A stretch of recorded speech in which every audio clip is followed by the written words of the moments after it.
93 years old, Henry Sinikowski got out of his house, saw the fire coming from the Trenton barn, and then collapsed. Firefighters and EMTs tried to revive him, but were unsuccessful. The flames broke out at 4 yesterday afternoon at the farm on Route 365. Within a matter of minutes, strong winds spread the fire from a workshop on the property to the barn and house. Sinikowski's son and a neighbor were able to rescue 40 cows from the fire, but 4 pigs died.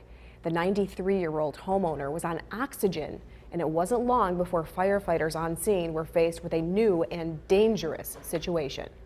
We did focus our efforts on the main structure, the main residence, but when we had the small explosion, like I said, from the oxygen tanks, it made the house fully engulfed. No official cause, but the fire chief believes the flames started in a boiler room. The victim's son, his wife, and their 3 children lived in the house with the victim. As News Channel 2's Kirk Tupai reports, a fire like this affects more than just the people who lived there. You can still smell smoke lingering miles from where this farm on Route 365 burned down. Fire crews were working on putting out hot spots in the house and in the barn that are now a complete loss.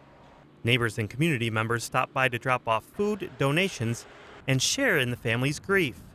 Nancy Sinikowski-Annis is not only dealing with her father's death, but getting through a fire like this does take a toll on the entire family. Last night was really tough. To look at it now is tough because my first memory was running down the upstairs hallway at 3 years old. It was just the first memory that I have of being here. While he may not be family, Barnfield Fire Chief Kevin Kalk did know the people living here personally. He talked about what goes through his head when you have a connection with the homeowners.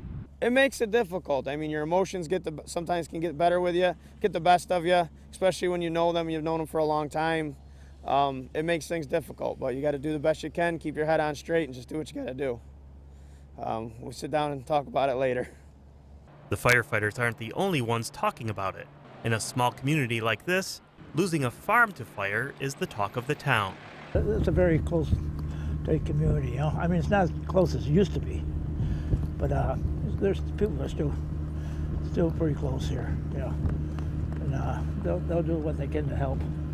The house, the tool shed, and the barn are all considered a total loss, so a GoFundMe page as well as a key bank account have been set up for anyone interested in donating to help the family. In the town of Trenton, I'm Kirk Tupai reporting for News Channel 2.